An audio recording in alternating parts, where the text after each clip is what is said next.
खबर है मैं खुश आमदेद। मेरे साथ आरमीद बड़ी साहब, तार मलिक साहब और मैं सईद काजी। नाजरीन, वज़ीर दाखिला जनाब शेख रशीद साहब का कहना है कि अपोजिशन जो है किसी बड़े हादसे की तरफ हमें खुदा न खास्ता धकेल रही है। ये क्या मामला है और या इंतशार की तरफ धकेल रही है? शायद वो इशारा कर रहे हों नो कॉन्फिडेंस का, वो तो उनका एक कॉन्स्टिट्यूशनल राइट है। बहरहाल इनका क्या मतलब है ये बात करेंगे बड़ी साहब से। बड़ी साहब आज इस्लामाबाद में हैं और इसके साथ जहांगीर तरीन साहब और हुकूमत के दरमियान क्या सुलह है? अभी उनके बयानात आ रहे हैं, कभी वो कहते हैं मैं PTI में हूँ और साथ मुलाकातें भी वो इमरान खान के जो सियासी मुखालफिन हैं उनसे कर रहे हैं। क्रेडिट स्विस में 1400 पाकिस्तानियों के नाम हैं जिसमें हर तरह के लोग मौजूद हैं और इसमें ज़्यादातर पैसा किन अदवार में ट्रांसफ़र हुआ वो खबरें भी आ रही हैं। अभी नाम बहुत सारे नहीं आए, कुछ ही आए हैं, इस पर बात करेंगे। और वज़ीर आज़म के दौरे रूस की क्या अहमियत है, ख़ास तौर पर एक ऐसे वक्त में जब जो टेंशन यूक्रेन वाले मामले पे है वो बढ़ गई है और 1,90,000 फ़ौजें यूक्रेन के एक मुतनाज़ इलाके में रूस ने दाखिल कर दी हैं। जी भट्टी साहब, अभी हमारे साथ कुछ हमारे मुअज़्ज़िज़ान और माहिरीन भी होंगे, मगर आप इस्लामाबाद में हैं। भट्टी साहब, ये क्या खुदा न खास्ता हादसा या इंतशार की बात कर रहे हैं शेख रशीद साहब? अल्लाह ताला हमें हिफ्ज़ व अमान में रखे। कुछ खबरें हैं आपके पास? बिस्मिल्लाहिर्रहमानिर्रहीम। कादी साहब, आप तो बड़ी सारी उम्र आपने ट्रैवल किया, लिखा होता है स्पीड आहिस्ता कर लें, आगे मोड़ खतरनाक मोड़ है। अब अगर ड्राइवर को शौक हो खतरनाक मोड़ पे जाके टकराने का, फिर हादसे का मौजूद तो वही होगा। तो मेरे ख्याल में इस्लामाबाद इस वक्त हकायक से बहुत दूर है, वो किसी और ही दुनिया में जी रहा है। उसे अंदाज़ा नहीं कि वो कितनी बड़ी गलतियों की तरफ बढ़ रहा है और गलतियां करता जा रहा है। तो शेख रशीद साहब बड़े दाना मिनिस्टर हैं, पुराने रहे हैं। आप वो देखें, ये नहीं कह रहे कि अदम एतमाद कामयाब होती है नहीं होती, वो हादसे की निशानदेही कर रहे हैं। तो मेरा ख्याल है कि ड्राइवर हादसे के मूड में है और उसको उसके करीबी दोस्तों ने, उसके वेल विशर ने बेपनाह समझाया है कि बाद आ जाए, लखा हुआ स्पीड आहिस्ता कर ले, आगे खतरनाक मोड़ है, रोड स्लिपरी है, किसी वक्त भी गाड़ी खाई में जा सकती है। लेकिन उसका ख्याल है कि खाई में फ्लाइंग गियर जो गाड़ी में गिरेगी तो फ्लाइंग गियर उसको उड़ा देगा, जबकि गाड़ी में फ्लाइंग गियर होता नहीं। तो आगे वक्त बताएगा क्या होगा। अच्छा, लेकिन मेरा ख्याल है इस वक्त हक़ाइक़ से बहुत दूर है। मैं आपको सुनवा ही देता हूं ताकि कोई इसमें ना गुंजाइश ना रहे किसी किस्म की कि वो उन्होंने लफ्ज़ क्या इस्तेमाल किए शेख रशीद साहब ने। सुनाएं जी। इनको समझ ही कुछ नहीं आ रही। ऐसे वक्त में ये इंतशार की तरफ जा रहे हैं जब इंतशार और खलफशार, मेरे लफ्ज दोबारा सुन लें, इनकी सियासी गलत फहमियों से कोई बड़ा सियासी हादसा हो सकता है और ये इंतशार और खलफशार इनके गले पड़ेगा। अच्छा, अब ये इन का लफ्ज़ इस्तेमाल कर रहे हैं। अब इन तो एक जनरलाइज टर्म है, किसकी मलिक साहब आपको लगता है? ये अपोजिशन को कह रहे हैं बेसिकली। अच्छा, इनसे मुराद अपोजिशन है जी। अच्छा, आपको क्या लगता है कि इनकी बात को हम कैसे इंटरप्रेट कर सकते हैं? देखिए काई साहब, जब आप इंतशार की बात करते हैं इसका मतलब आपको गैर जमहूरी गैर आइनी बात कर रहे हैं। देखिए जिस तरह आपने कहा कि अगर आप अदम इत्तेमाद की बात करते हैं वो आपका जमहूरी हक है, मैक्सिमम नाकाम हो जाएंगे, एक टाइम लिमिट आप फिर कर सकते हैं। मुझे तो लगता है कि शेख साहब जो बिटवीन द लाइन ये समझाना चाह रहे हैं कि अगर हम नाकाम हुए, हमसे मुराद हुकूमत और अपोजिशन पॉलिटिशियन नाकाम हुए, तो कोई ना कोई गैर जमहूरी कोई सेटअप आ सकता है, गैर जमहूरी को तर्ज आ सकती है। तो इंतशार तो बड़ा सीरियस मैटर है, ये बड़ा सख्त लफ्ज़ है ये। अच्छा यार, ये भी मैं सुनवा दूं भट्टी साहब आपको भी और मलिक साहब आपको भी, अदम एतमाद के हवाले से भी कुछ खदशात का इज़हार किया उन्होंने, सुनाइएगा।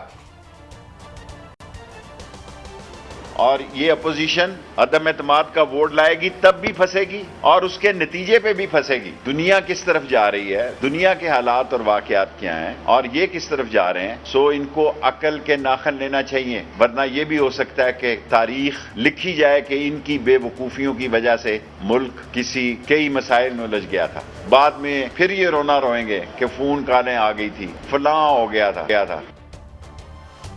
जी भट्टी साहब, ये दोनों बातें हो सकती हैं।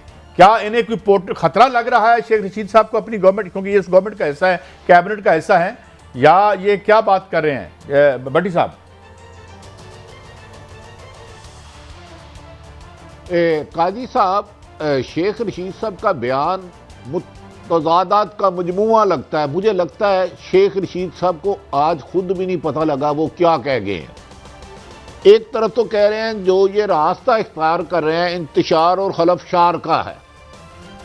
जितना मैं जानता हूं अदम एतमाद ना इंतशार है ना हलफशार है। जिस असम्बली ने वजीर आजम को प्राइम मिनिस्टर बनाया था वहां अदम एतमाद पेश की जा सकती है, कामयाब हो या नाकाम ये अलग इशू है, ये कोई गैर कानूनी काम नहीं है। दूसरा उन्होंने कहा इनको वो अपने वजीर आजम को कह रहे हैं।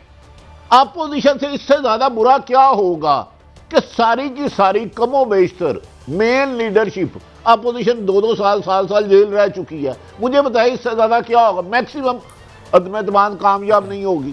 So what? इमरान खान साहब ने 126 दिन धरना दिया था, बहुत बड़ा धरना था। उससे पहले ताहिरुल कादरी के जलसे की 14 लाशें भी थी। उस लाशों के सहारे पे उन्होंने उस लाशों को सड़क पे रख के उस नाम को बेचा था डी चौक में। तो क्या हुआ? अपोजिशन के पास खोने के लिए क्या होता है? आप जैसा एक आदमी होता, मेरे जैसा एक गरीब आदमी होता है, सारा गांव ना फटाफट सामान उठाता है, कीमती चीजें, तो सैलाब आ जाता है। कोई अपनी चीज उठाता है, मलक साहब ने कोई सोने की रखी है, कोई घड़ी उठाता है, कोई जेद उठाता है। और मेरे जैसा गरीब आदमी ना छत पे चाड़ पे लगा के ऐसे ऐसे बैठ जाता है। वो कहते हैं पागला पूरे पिंडी च हलचल मची दी है, तूफान आया है, सैलाब आया, लोग अपनी चीजें महफूज कर रहे हैं, कहता गुरबत का मजा ही अज आ रहा है, साढ़े को लुकान लिए है ही कुछ नहीं। तो ये शेख रशीद अल्लाह के बंदे को बंदा बताए, अपोजिशन को इससे ज्यादा क्या होगा? अब जो नुकसान होगा इनको होगा। दरअसल शेख साहब की भी वजारत तब्दीली के आ सकती है अगर पीटीआई रहती भी है तो, क्योंकि इसके लिए एक और हार्ड फेवरेट कैंडिडेट बन चुके हैं।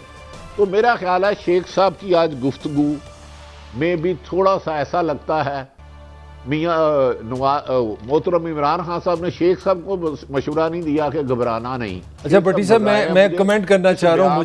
मुझे भट्टी साहब आपसे पूछना है कि इस्लामाबाद का मौसम कैसा है, क्योंकि पता चला कि मगरब से हवाएं आ रही हैं आजकल, कोई बारिश और बड़ी तब्दीली मुतवक्को है। मौसम के हवाले से मैं बात कर रहा हूँ। मैं कमेंट भी करना चाह रहा हूँ।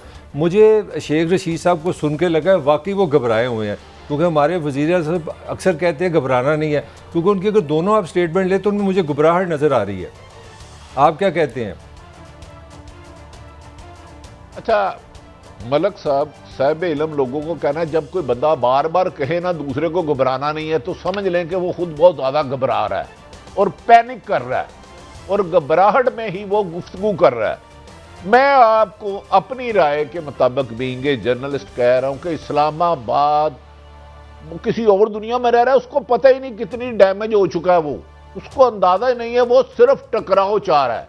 और शेख रशीद की भी गुफ्तगू में बार बार सुने अदम एतमाद मैक्सिमम कामयाब या नाकाम, दो चीजें हैं ना, दोनों में जमहूरियत बचेगी। कामयाब होती है इमरान खान साहब 5 साल पूरे करेंगे, नाकाम होती है दूसरी हुकूमत आएगी, नहीं बना सकेगी, एक्सपोज हो जाएगी, नए इलेक्शन आ जाएंगे। वो टकराव कह रहे हैं क्योंकि उन्होंने भी मुल्क की अहम तरीन शख्सियत को समझाया कि खुदा के वास्ते इस टकराव से बाद आ जाओ।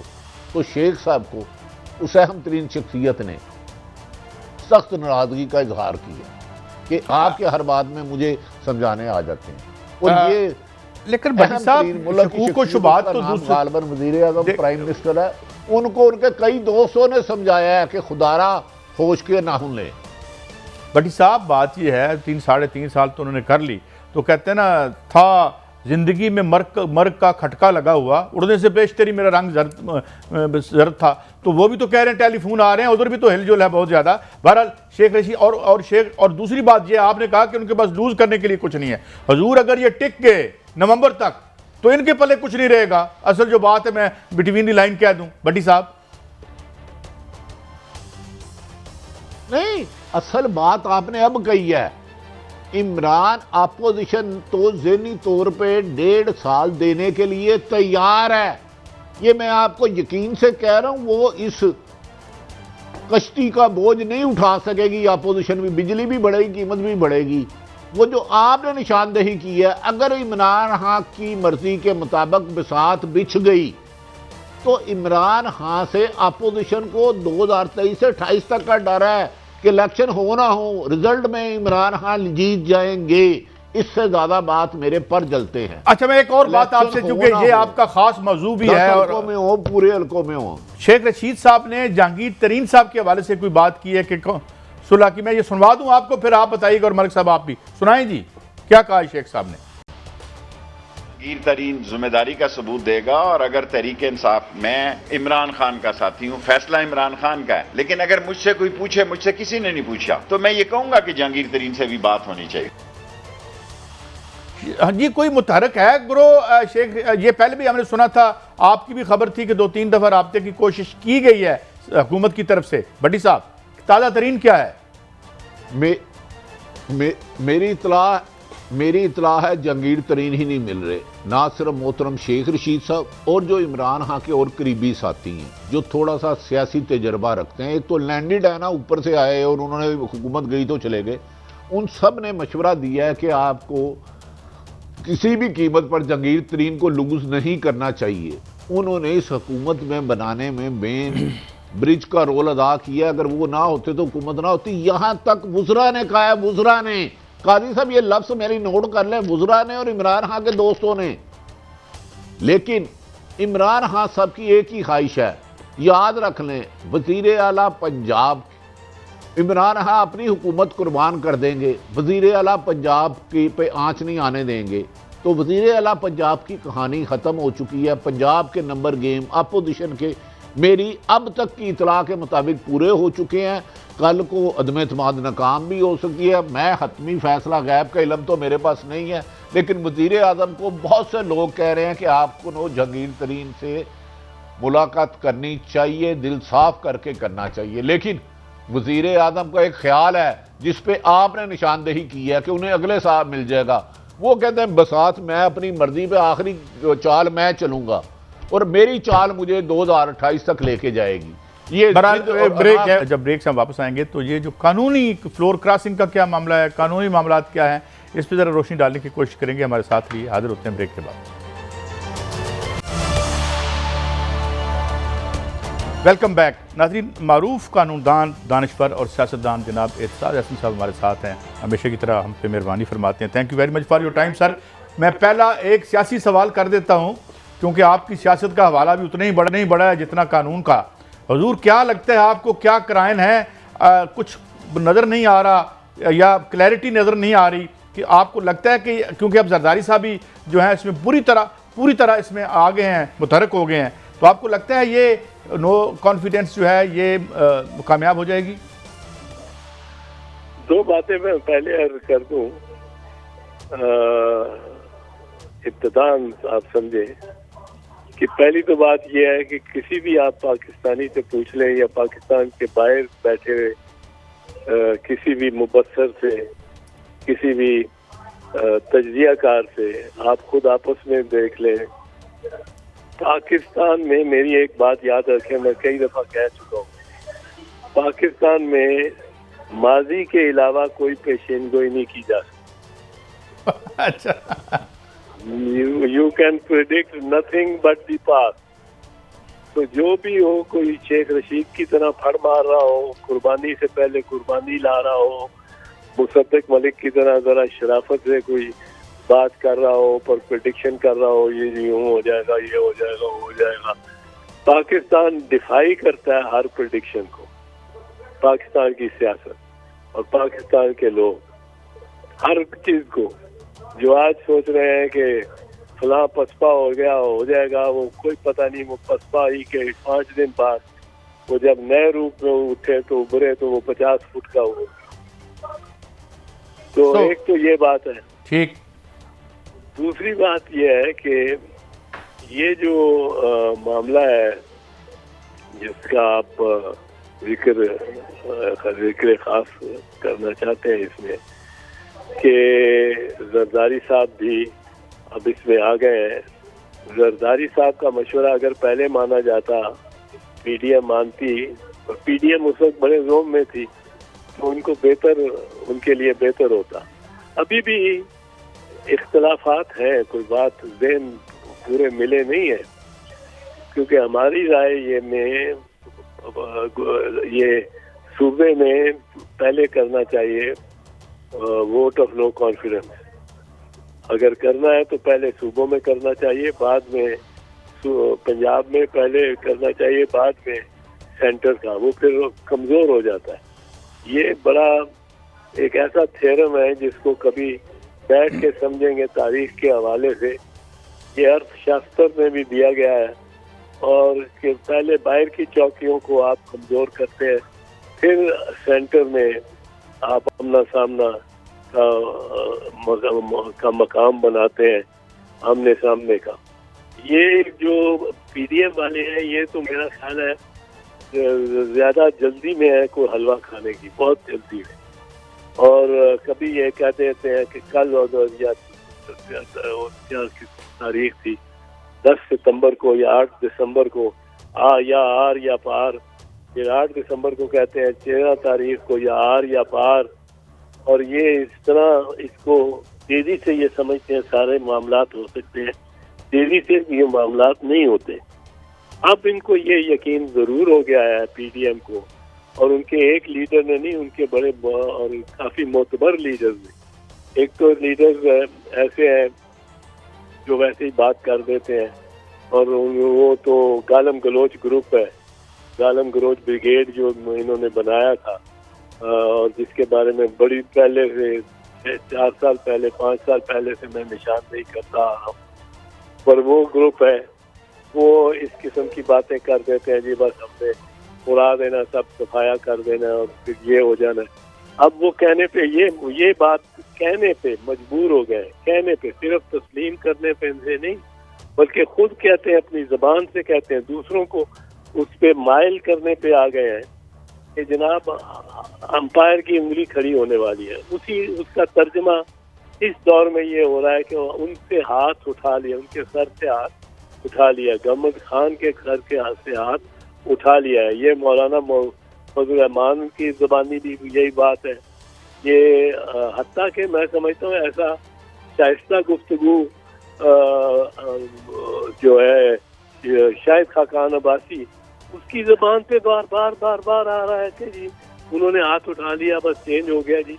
और वो तो कहते हैं जो राना सनाउल्लाह साहब, वो कहते हैं जी जबरदस्त रियासत में जिस दिन हमें कहा तो हम मूव कर देंगे, उस दिन मूव करेंगे। तो ये तो अब सिर्फ इस पे ही इंतजार कर रहे हैं कि इस्टेब्लिशमेंट क्या इनको हुक्म देती है। जो एस्टेब्लिशमेंट हुक्म देती है वो ये करने को तैयार है, वरना इनके पास तो कोई स्ट्रेटजी नहीं है। स्ट्रेटजी अगर किसी के पास अभी भी है तो मैं एक बात आपको करता रहता हूँ ये भी कि keep an I on chairman Bilawal Bhutto Zardari. बिल्कुल उस पे ठीक। देखें, वो इस सारे मामले में फिर भी शाइस्तगी से चल रहा है। जलसे में जरा गर्म तकरीर होती है, बिल्कुल होती है, असेंबली में बड़ी ठंडी तकरीर होती है। कल परसों आप उनकी तकरीरें सुन रहे हैं, बड़ी बगैर किसी, तो आप देखें उसकी छोटी सी चोट ने कितना बड़ा जख्म लगाया। उसकी छोटी सी चोट थी जब उसने प्राइम मिनिस्टर इलेक्ट के सामने के आगे एक एस लगा के प्राइम मिनिस्टर सिलेक्ट कह दी। ये एक छोटी सी चोट थी, हंसते हंसते लगा दी, और खुद प्राइम मिनिस्टर इमरान खान ने उस पर तालियां बजा दी। और ये उस किस्म की चोट थी जो हाउस ऑफ कॉमन्स में होती है। एक नरम थी, नरम सी बात, नरम बात में एक बड़ी गहरी बात, बड़ी उन्होंने बड़ा इस पे प्लाडिट्स भी और उनकी तारीफ भी हुई। एक सवाल मैं कर दूं फिर, ये बताइए फ्लोर क्रॉसिंग का क्या कानून है? क्या पीटीआई के लोग जाके उधर वोट दे सकते हैं, एब्सेंट हो सकते हैं? एब्सेंट होंगे तो कानून क्या करेगा? नहीं, पीटीआई के वोट अगर तो एतजाज साहब, मैं जरा इस सवाल को मजीद आसान कर दूं। एतजाज साहब, काबिल एहतराम एतजाज साहब, मैं सिर्फ ये सवाल और आसान कर दूं। पीटीआई के लोग, पंजाब असम्बली में अदम एतमाद आती है, पीटीआई के लोग अगर जाके फ्लोर क्रॉसिंग करते हैं, वो वोट काउंट होगा नहीं होगा? फ्लोर क्रॉसिंग तो इलेक्शन कमीशन करेगा, सिर्फ ये रहनुमाई फरमा दे। नहीं, काउंट वोट तो काउंट होगा। वोट के ना काउंट होने का इसमें नहीं है।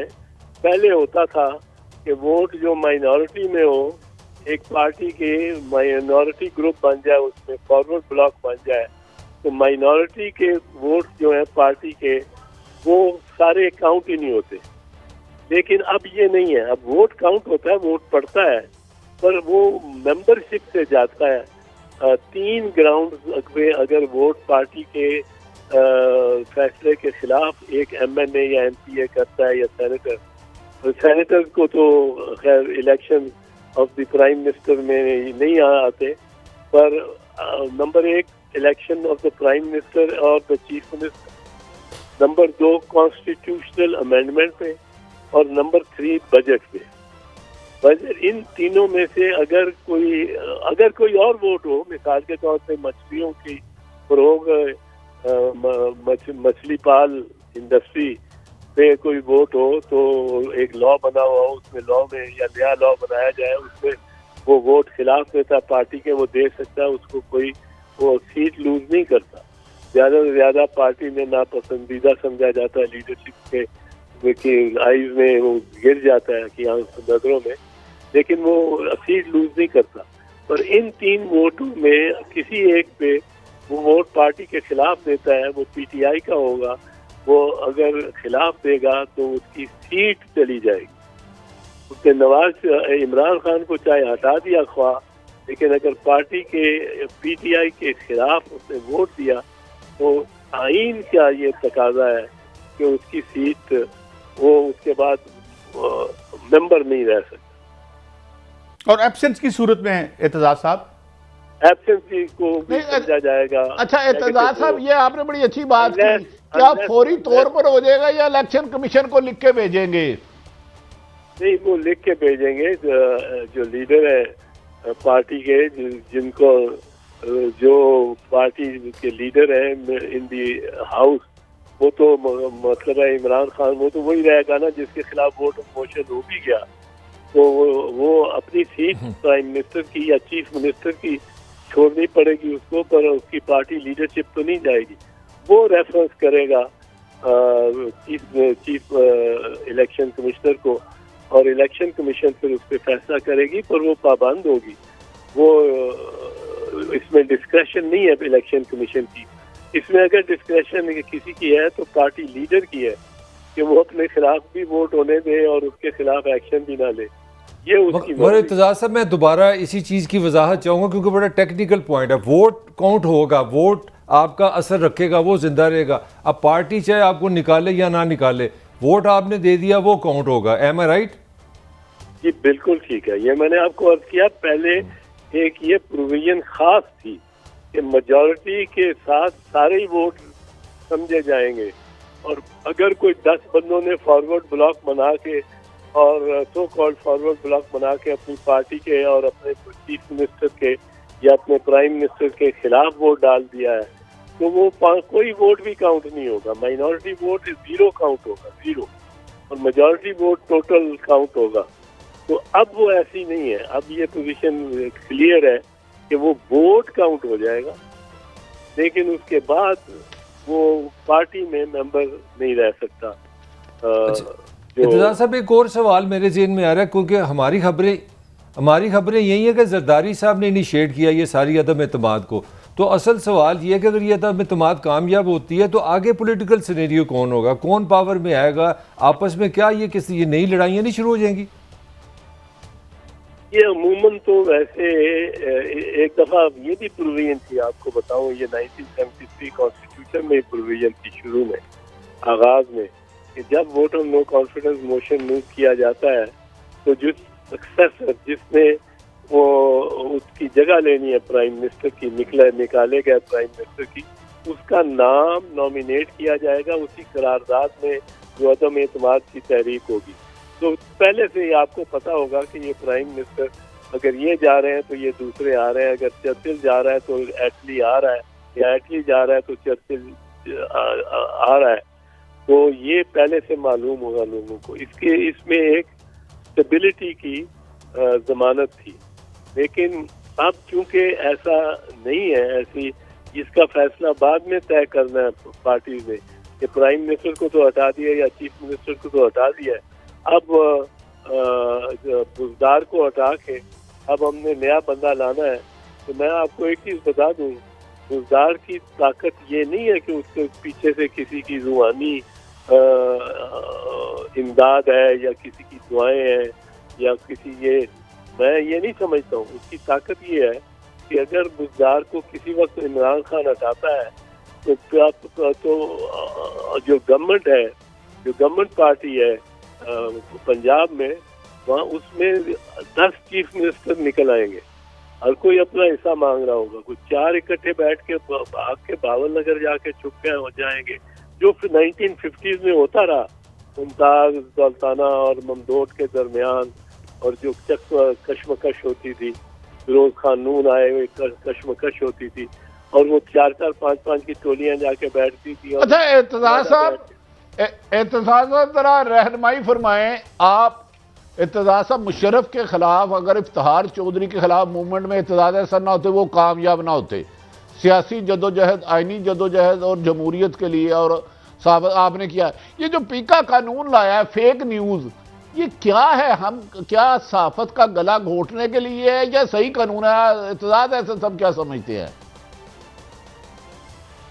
मैं ये समझता हूँ कि किसी न किसी कानून की किसी हद तक ज़रूरत यकीनन है, क्योंकि ये जो सोशल मीडिया है, ये आपने देखा है, इस पे बड़ी ब्लैकमेल हो रही है, और इस किस्म की ये, बल्कि जो ब्लैकमेल की धमकी देती रहती है मरियम बीबी साहबा, वो भी इसी किस्म की टेप्स है ना, जिन पे वो बंदा खुदकुशी कर लेगा पर ये नहीं चाहेगा कि ये मेरी टेप किसी ला ताल्लुक खातून के साथ बराना आई हुई हो, तस्वीर छपे।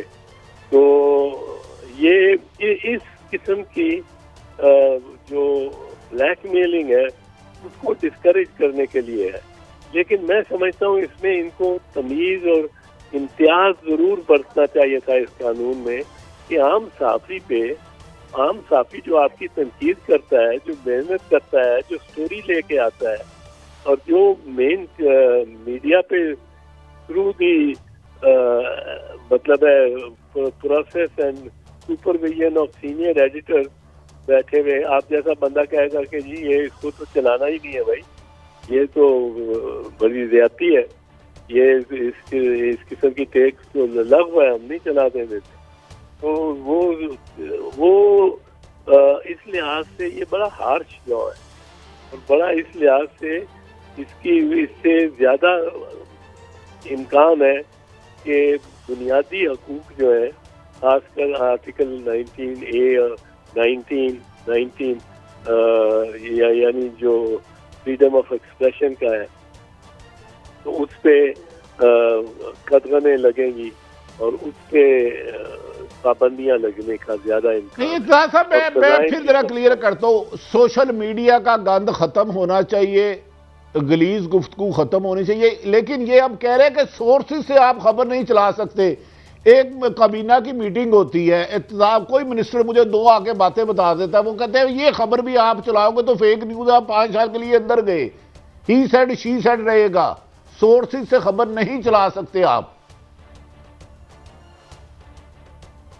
हकीकत में ये भी एक भट्टी साहब एक बात तो तस्लीम करनी पड़ेगी, आप तो इस प्रोफेशन में है कि बहुत सारे लोग जिनके पास गैर मोतबर इतला होती है, बाकायदा गैर मोतबर होती है, लेकिन वो चलाना चाहते हैं अपने किसी बुग़्ज़ के तहत, किसी टारगेट सियासतदान हो या कोई और हो उसके खिलाफ, जिस तरह जज अरशद को ब्लैकमेल किया गया, तो वो भी तो उसमें भी तो कोई रुकावट होनी चाहिए ना। एक बंदा कहता हो कि जी मेरे पास अभी 10 और टेपें भी हैं, मेरे खिलाफ अगर किसी ने शरारत की तो सब अर्ज ये है, वो आप ठीक फरमा रहे हैं, वो तो मरियम नवाज ने प्रेस कॉन्फ्रेंस की तो उसको मीडिया ने कवर की, इसका मतलब है मीडिया अरेस्ट हो जाएगा सारा। नहीं, मीडिया को तो अरेस्ट नहीं होना चाहिए इसमें, ये मैं आपको याद कर रहा हूँ ना जी। सहाफती फराइज जो बाकायदा सहाफती फराइज दे रहे हैं, उन साफियों को इससे इम्तियाज ऐसा होना चाहिए जी जी, जो ब्लैकमेल कर रहा है, जो कि आप ये कह रहे हैं कि एक बैलेंस हो और कानून को इस अंदाज से तशरीह की जाए कि जो है वो जो फेर लोग ना उसमें नेट हों। वक्त ख़त्म हुआ, बात ख़त्म करने को दिल नहीं करता जब ये एतजाज़ साहब आए, मगर एक ब्रेक लेनी है नाज़रीन। थैंक यू वेरी मच साहब, आपने हमें बड़ा कीमती वक्त दिया और बहुत कुछ हमने सीखा भी। एक ब्रेक के बाद हाज़िर होते हैं नाज़रीन। अभी बहुत से इशूज़ हैं, स्विस स्कैंडल की भी बात करेंगे, स्विस और साथ जो रूस की जो अहमियत बड़ी है और जो हम प्राइम मिनिस्टर साहब जा रहे हैं इसकी क्या अहमियत है। एक ब्रेक के बाद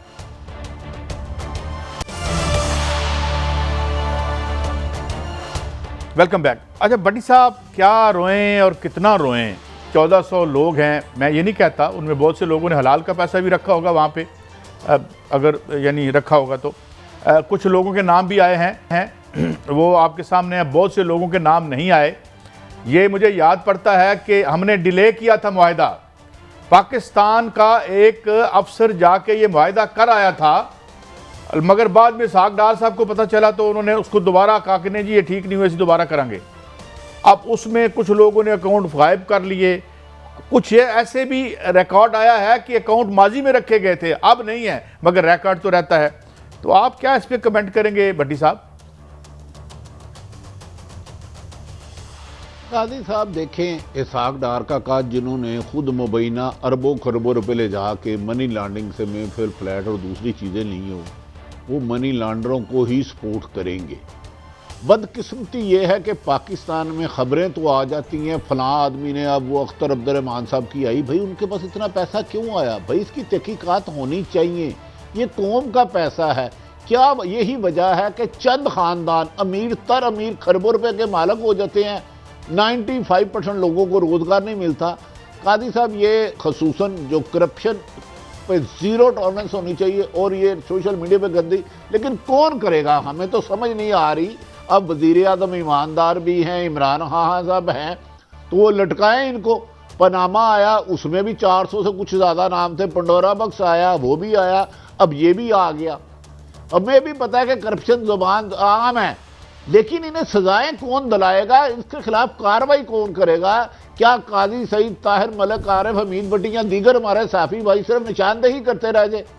आखिर इन्हें कानून की गिरफ्त में लाना होगा। अगर भट्टी साहब, मैं माफी चाहता हूँ, मुझे यहाँ आपको रोकना पड़ रहा है, मगर मैं ये दूं कि उनके साहबजादे जो हैं, इसकी न्यूयॉर्क टाइम्स में भी उन्होंने इसकी तरदीद की है, उनका मौक़िफ़ भी हम लेंगे, हमारा फोरम उनके लिए हाजिर है। हमें ज्वाइन किया है इस वक्त एक इंतहाई अहम शख्सियत जनाब साबिक़ वज़ीर ख़ारजा खुर्शीद महमूद कसूरी साहब। Thank you very much for your time sir. हजूर, मैं सीधा इस पर आता हूँ। एक तो जो दौरा है रूस का, इसकी क्या, और एट अ टाइम कि जब रूस की और वेस्ट की ठन गई है, 1,90,000 फ़ौज एंटर हो चुकी है यूक्रेन के इलाकों में, ये हमें जाना चाहिए नंबर वन। और दूसरा, आप क्या देखते हैं, ये एस्केलेट कर रही है, ये कहीं कोई जंग की तरफ बढ़ रहे हैं हालात, और पाकिस्तान में इसमें कहाँ खड़ा है जनाब कसूरी साहब? अच्छा, मुझे आवाज़ आपकी साफ नहीं थी, जो मुझे सुनाई दिया है वो मैं ये कि हालात किस तरह बढ़ रहे हो, पाकिस्तान को क्या करना चाहिए। जी जी, लाइन अच्छी नहीं थी। आपको मेरी आवाज़ साफ आ रही है? जी बिल्कुल क्लियर, लाउड एंड क्लियर आ रही है। अच्छा जी, ओके जी। जहाँ तक ये मामलात है ना यूक्रेन के, बड़ा गंभीर है और इतना आसान नहीं जितना कुछ वेस्ट का मीडिया बयान कर रहा है। एक ये जो यूक्रेन का मामला है, यूक्रेन बहुत रूस के साथ, ये स्लाव नेशन है, स्लाव रेस है, एक ही रेस है, और सदियों इकट्ठे ये रहे हैं। और जो बहुत मशहूर वज़ीर आज़म थे गुरबाचोव, जो मशहूर ज़माना हुए थे, जब अपना जूता उठा के उन्होंने यूनाइटेड नेशंस के अंदर सिक्योरिटी काउंसिल की टेबल पे दिखाया था, तो ये वो साहब वो टोटली मुंसलिक रहे सोवियत यूनियन से। गिला रूस को जो था वो ये था कि जब सोवियत यूनियन का इन्हदाम हो रहा था और उसके बाद जब बर्लिन वॉल गिरा दी गई और जर्मन यूनिफिकेशन को हो रही थी, तो रूस को अश्योरेंस दी गई कि अगर वो जर्मनी की यूनिफिकेशन जो है उसको मान जाए तो वेस्ट जो है नेटो को उसके बॉर्डर्स की तरफ नहीं लेके जाएगा। लेकिन उस वक्त रूस कमज़ोर था और फिर अमेरिका ने, नेटो ने अपनी मनमानी की। और ये मैं नहीं कह रहा, आज बहुत बड़े जो राइटर हैं न्यूयॉर्क टाइम्स में, टॉमस फ्रीडमैन, उन्होंने बहुत बड़ा मजमून लिखा है न्यूयॉर्क टाइम्स में जो आज छपा है। उन्होंने क्या सिर्फ रूस रिस्पॉन्सिबल है जो आज के हालात हैं? और उनका नहीं, ऐसी बात नहीं है। एक ऐसा मौका था जब रूस कमज़ोर था, वो वेस्ट का हिस्सा बनना चाह रहा था, जमहूरियत अपनाना चाह रहा था। तो सवाल ये पूछा गया भी ज़रूरत क्या थी नेटो को? नेटो तो सोवियत कम्युनिज्म के खिलाफ था, रूस के खिलाफ तो नहीं था। सोवियत कम्युनिज्म का तो इन्हदाम हो गया था सोवियत यूनियन का। तो खुद उनके पीछे ये पड़े, वहाँ जाके इन्होंने एक्सटेंड किया। जितना जैसे रूस मजबूत हो गया, उसने अपने दांत इनको दिखाए। पहले तो जॉर्जिया में दिखाया, उसके बाद जॉर्जिया के बाद इनको जब मैसेज फुल नहीं मिली तो फिर वो उन्होंने क्राइमिया में जो मुंसलिक था इससे यूक्रेन से, वहाँ कब्जा कर लिया। और फिर 2000 में साथ में मौजूद था कॉन्फ्रेंस में जो म्यूनिक में हुई थी, जहाँ एक मार्को अल-आरा तकरीर की थी प्रेसिडेंट पुतिन ने, और अमेरिका वाले बहुत नाराज़ थे। सेनेटर लूगर अमेरिका की नुमाइंदगी कर रहे थे। तो मुझे अच्छी तरह याद है कि प्रेसिडेंट पुतिन ने कहा ये इराक पे जब हमला अमेरिका ने किया है, ये उसके बाद की तकरीर है। उन्होंने कहा हम कोई नहीं मानते जो आप कहते हैं रूल्स बेस्ड, हम सिर्फ यूनाइटेड नेशंस सिक्योरिटी काउंसिल या यूनाइटेड नेशंस में जो इंटरनेशनल है उसको मानते हैं। क्योंकि बावजूद इसके कि यूनाइटेड नेशन सिक्योरिटी काउंसिल ने अमेरिका को इजाज़त नहीं दी थी हमला करने की इराक पे, उन्होंने फिर भी वायलेट किया और एक चीज़ बनाई जिसका था कोलिशन ऑफ द विलिंग, यानी जो इनके साथ मिल जाए वो ठीक है। हमला किया, जो इराक का हशर हुआ वो हमको पता है, उसका अमेरिका को भी नुकसान उठाना पड़ा, लेकिन ज़्यादा तो मुसलमान उससे मारे गए। तो उस पे पुतिन ने तकरीर की थी कि हम ये बर्दाश्त नहीं करेंगे, आपको बदलना पड़ेगा रवैया। फिर उसके बाद मैंने आपको बताया जॉर्जिया, उसके बाद क्राइमिया। फिर 2014 में इन इलाकों पे जहाँ रूस की अक्सरियत है, रूसी बोलने वालों की अक्सरियत है, रूसी नस्ल की, वहाँ अफेक्टिवली यूक्रेन की हुकूमत नहीं थी जो सेंट्रल गवर्नमेंट कीव किया है। वहाँ जिनको वेस्टर्न मीडिया सेपरेटिस्ट कह रहा है उनकी हुकूमत थी। आज जो किया है प्रेसिडेंट पुतिन ने वो ये किया है कि उनको रिकग्नाइज कर लिया। अब अमेरिका शुरू से ये कह रहा है कि हम बड़ी अनप्रेसिडेंटेड सैंक्शंस लगाएंगे अगर रूस ने हमला किया यूक्रेन पे। अभी तक जब तक मैं सुन रहा था अमेरिका ने ये ऐलान नहीं किया कि क्या ये वही हमला है जिसके नतीजे में एक हिस्टोरिक नेचर की सैंक्शंस लगाई जाएंगी, या एक किस्म की रिकग्निशन है जो 2014 की पोजीशन थी उसको आज जो डेफेक्टो थी प्रेसिडेंट पुतिन ने उसको डे जोरे बनाया है, जिसको वेस्ट नहीं एक्सेप्ट कर रहा। अगर तो वो सैंक्शंस लगती हैं तो सारी दुनिया पे असर पड़ेगा। लग नहीं रहा, क्योंकि प्रेसिडेंट बाइडेन ने एक और ऐलान कर दिया और उन्होंने ये कहा, और आप तसलसल से कह रहे हैं कि अगर हमला हो भी गया, अभी तो ये भी नहीं क्लियर कि ये वो हमला डेफिनेशन में आता है या नहीं। वो कहते हैं अगर हमला हो भी गया तो अमेरिका अपने फौजी नहीं भेजेगा। अगर फौजी नहीं भेजेगा तो कम से कम जंग जिसका दुनिया को डर है कि को बहुत बड़ी जंग ना शुरू हो जाए, खुदा करे ऐसा ही हो जो बाइडेन साहब कह रहे हैं कि फौजी नहीं भेजेंगे तो जंग वो नहीं होगी। हाँ, लेकिन जो सैंक्शंस वो लग जाएंगी अगर वो हो गया, अभी क्लियर नहीं कि प्रेसिडेंट पुतिन ने किस हद तक जाना है। सिचुएशन मजीद कॉम्प्लिकेट हो गई है क्योंकि ये जो दो उन्होंने इलाकों को रिकग्नाइज किया है, इनकी बाउंड्रीज नहीं डिफाइन की गई। ये कई लोगों का ख्याल है कि बाउंड्री को एक्सटेंड करके एक लैंड कॉरिडोर क्राइमिया तक बना दिया जाएगा जो कि रूस का हिस्सा है। तो इतने बहुत से इफ्स एंड बट्स हैं। मेरी राय में ये बहुत कॉम्प्लिकेट हो सकता है मामला, इसमें कोई दो राय नहीं। लेकिन कसूरी साहब, मैं ये जानना चाहूँगा कि इस कंडीशन में जिस तरह आपने बताया ये खासा कंफ्यूजिंग टाइम है, तो पाकिस्तान के लिए वज़ीर आज़म का ये अच्छा टाइम है वहाँ जाने का, नंबर 1। नंबर 2, क्या इससे वेस्ट अमेरिका और वेस्ट यूरोप को क्या मैसेज मिलेगा इससे? मैं पाकिस्तान की खारजा पॉलिसी के हवाले से पूछ रहा हूं। जी सुन लिया उन्होंने। जी मैं समझ गया। पर आपका बिल्कुल मुनासिब सवाल है, लेकिन उसका जवाब यूं है कि ये जो प्राइम मिनिस्टर इमरान खान की जो विजिट थी ये तो बहुत पहले से प्लान थी। आज से कई महीने पहले दोनों ने फ़ोन पे कॉल की थी, उस पर फैसला हुआ था। फिर उसके बाद दोबारा रिपीट किया गया, जब बीजिंग गए उन्होंने उनको इनवाइट किया, उन्होंने उनको इनवाइट किया। तो और फिर इसका पस मंज़र यह है कि $2 बिलियन की एक गैस पाइपलाइन ले डाउन की जा रही है कराची से कसूर तक। और ख्याल लोगों का यह था कि इस विज़िट में उसके ऊपर मज़ीद पेशरफ्त होगी या शायद सिग्नेचर हो जाए। फिर उसके अलावा एक तसलसल में देखें 2006 में जब मैं फॉरेन मिनिस्टर था, प्रेसिडेंट मुशर्रफ गए प्रेसिडेंट पुतिन की विजिट पे, वो गए जब प्राइम मिनिस्टर फ्रडकॉव उससे पहले 2004 या 5 में इस्लामाबाद आए, फिर प्रेसिडेंट मुशर्रफ के बाद प्रेसिडेंट जरदारी गए, अब प्राइम मिनिस्टर जा रहे हैं।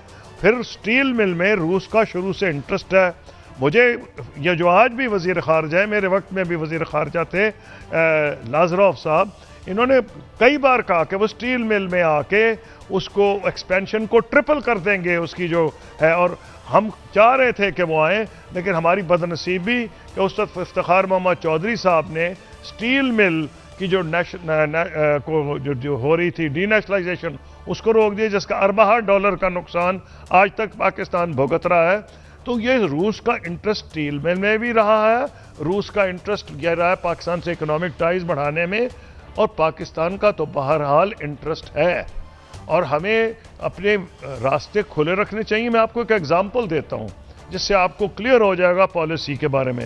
हिंदुस्तान मरा जा रहा है अमेरिका से, जो अपने ताल्लुकात इतने करीबी करना चाह रहा है जिसकी हद नहीं, और अमेरिका ने भी बड़ी कोशिश की कि हिंदुस्तान को अपना वो एलाई बनाए, लेकिन हिंदुस्तान ने सिक्योरिटी काउंसिल में जब अमेरिका ने और वेस्ट ने रेजोल्यूशन मूव किया यूक्रेन पे रूस के खिलाफ, तो हिंदुस्तान ने नहीं वोट दिया। यानी हिंदुस्तान ने फैसला किया कि उसने अपना नेशनल इंटरेस्ट देखना है, वो अमेरिका के पीछे नहीं लगेगा, बावजूद इसके कि वो अमेरिकन कैंप में जा रहा है।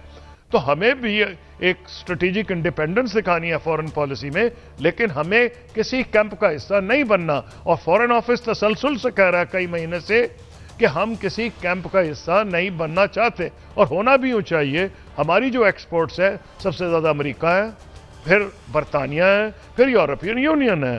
तो इसलिए हमारे तो इंटरेस्ट में है, हमारे स्टूडेंट्स भी वेस्ट में पढ़ने जाते हैं। तो मैं कभी पाकिस्तान की ये पॉलिसी नहीं रही कि वो किसी कैंप में जाए, और पाकिस्तान बड़ा मुल्क है, 22 करोड़ की आबादी है, न्यूक्लियर पावर है, 5वीं 6ठी दुनिया की मजबूत फौज है। हमें क्या ज़रूरत है कि किसी का दुम छल्ला जाके बन जाए। हाँ, हमें क्लैरिटी के साथ मूव करना है। मुझे सर्टेनिटी है कि फॉरेन ऑफिस ने टोटल ब्रीफिंग प्राइम मिनिस्टर को दी होगी, ब्रीफिंग पेपर्स बनाए होंगे, और वो कोई वजह नहीं कि इसको ऐसे इंटरप्रेट किया जाए कि जैसे हम वेस्ट के मुखालफत में रूस जा रहे हैं। कसूरी साहब, बड़ा बहुत केयरफुल होना पड़ेगा। यानी बड़ा एक आपने वाजे किया और बड़े खूबसूरत अंदाज में इसको एक कुछ कमियां भी थी जो यकीनन दूर हुई हैं। बहुत शुक्रिया, आपने हमें वक्त दिया। ख़बर एक ये भी है कि जर्मनी ने शेल्व कर दिया है रशियन जो पाइपलाइन वाला मामला है, मगर मेरे ख्याल में ये एक पता चला ये पहले से था मौजूद जो हमारा दौरा था। बहरहाल एक फिर गो ऑन, अल्लाह करे हालात बेहतर हो। इजाज़त दें, कल फिर मिलेंगे। अल्लाह हाफ़िज़।